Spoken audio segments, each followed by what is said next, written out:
All right, do some explaining, man. So I'm just basically just spreading out this dry rub here. This for 2 racks. The other rack's already in here in the oven. It's already in there. So I don't measure everything precisely. I mean, it is based on the formula, but since it's ribs, you can be generous on the sugar, and on the salt, you do want to be kind of accurate because you don't want to oversalt anything. Once if you put a little bit of extra sugar, even by a tablespoon, it doesn't really matter. And the spiciness, I kind of made it like a medium. If I would have put a little any more, maybe it would be a little too spicy. I have a question. Does it make a difference? What like how much rub you put on that side? You know, that side where it's like the skin part. Oh, not really. You want to get both sides or the whole rack like pretty well rubbed down with a generous amount. But doesn't it do make a difference? Like of like on that side, like does does it block the flavors because that it has that No. different skin texture on that side, or is that a stupid question? No, that's why at the beginning, he wasn't recording it, but I peeled off this little membrane that the ribs have on the bottom part, not on the top part, but on the bottom, Yeah. the little groove. It's got a little membrane. Most people don't take it off, but I do. That will block the flavor because it's a pretty thick barrier. It's like cartilage thick. So the only way it's gonna be broken down is by the heat of the oven.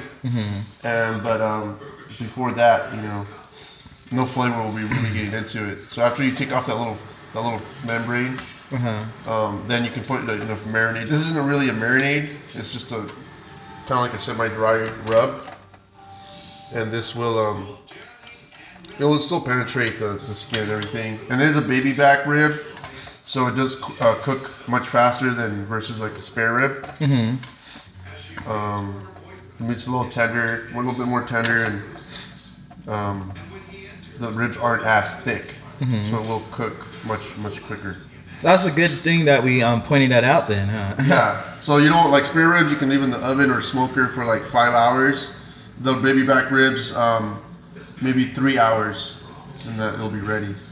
Does it make a difference when you do put this like on a grill, like well as a charcoal grill or a wood mesquite grill? Does it make a difference? My question is basically, does it make a difference if it what side you start on first? You understand my question, right? Like what side you want to start on first? You want to start on the bone side first. Like if you're gonna put them on the grill, you want to start with this side first. Really? Why is that? Why is that? Because if you start with the skin side first, it'll burn it, and you don't want this side burnt. Since the bone has a barrier, because it's bone, if it is gonna get maybe a little too high temperature, it'll burn maybe just the actual bone. And while you're gonna close your grill lid, so this will be cooking on top. But if you put this side on first, the temperature is gonna hit this first, and it'll start to burn it. It'll char it. You don't want that because then you're gonna get that burnt flavor, and it's gonna mess up your whole marinade or your rub or whatever you put on it.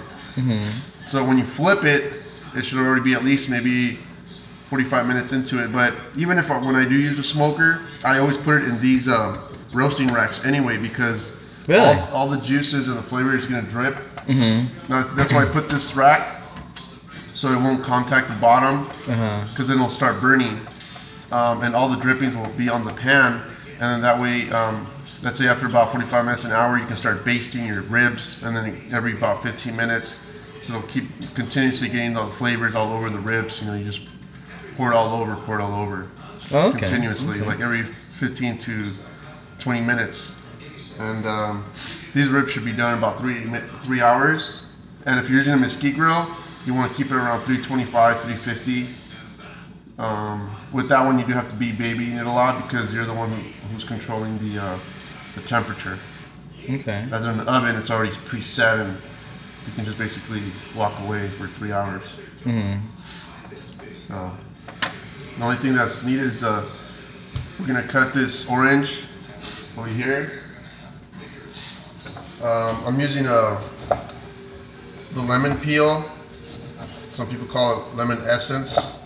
All it is I'm just gonna take these wedges and put them on the base of the rack, and all this is gonna add a little bit of the orange flavor to it, not too much. Orange does contain acid, and we already have the apple cider vinegar, so we want to make it too acidic. And you just squeeze this. Wow. Left over. So why are you doing that again? I don't get like. Oh, this is just to give it a little bit more of a little bit more flavor for the orange flavor. And these peels will you'll start to smell them within about an hour after it's been in the oven. And it's just gonna give a better flavor to the ribs. This is just the way I do it. I use these orange peels for turkeys, for chicken, even a leg of what do you call it? Lamb. I like this. This is my they have a menu on the site, and I call it semi-dry rub. Semi-dry is because it's not completely dry. As you can see, it's a little wet here because of the vinegar and a little bit of the bourbon, and then I just use a little bit of the extra virgin olive oil.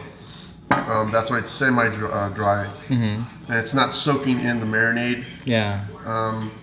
And this is what I use actually for almost all of my meats. There's just a variation on the type of meat. Let's say if I was doing this for a leg of lamb, I would be using more cloves, and I would be using whole cloves. Obviously, I wouldn't put the brown sugar in it. I would use more of the dried chili. You can see the dried chili specks right here. These little seeds, that's part of the dry rub. I would be using more of that, and a little bit more of the of herbs such as rosemary, lemon thyme, and maybe some basil. That's basically it. So what type of like region would you say like this? Is it your specific type of dry rub, or do you have a certain like style? Is it part of your? Well, this is a combination of like Mediterranean and Mexican cooking, kind of. It's not Baja Med like a lot of people. It's like a new type of cooking technique, but this is just basically mine. So I kind of use the oranges. That's part of the Mediterranean. Some of the herbs, but the vinegar and the bourbon are the base for this, and also obviously the sugars, because this is going to be a sweet style type of ribs. Sometimes I do make them without the sugar, so they'll be a little bit more maybe like, if you want to call it, Mexican style. And I will definitely use the mesquite. Today I'm not going to use the mesquite. We don't have time for that, but it still tastes really good. The only difference is it's not going to have the smoky flavor. So that's only the real difference right here. When I do put them in the smoker, I put them in covered with aluminum, as you can see right here. They would go in the same way with the smoker. The only difference is that the last 45 minutes of cooking, I take off the aluminum, so it gets more of that. So the smoke actually makes contact with the ribs. And, so you preserve that the moisture inside the rib, because that's a lot of problem with a lot of cooks. I noticed like a lot when you go to a lot of restaurants, the ribs get dry, and like and ribs are expensive. Like it's like maybe like $20 for a meal of ribs, and you get it, and and basically it's really dry. They don't preserve the moisture inside the rib, and I see that's how you want to cover them to preserve the moisture in there, because ribs don't really have that much moisture. There's not a lot of transmuscular fat. Transmuscular fat is basically the marbling on meats. Ribs don't have that much of it, so you can really overcook them pretty easy. Like a chuck roast has a lot of transmuscular fat, so you really don't have to worry about being dried out. I mean, everything can be dried out, but there's less of opportunity to make a mistake there. But with ribs, you You can't cook them, meaning that they're gonna be dry. Yeah. So that's why I set the temperature at 325, not 375. Mm-hmm. So it'll be kind of like a slow roast. And that's the 2 racks right there. And this should be done in about 3 hours. All right. Peace. See you in 3 hours.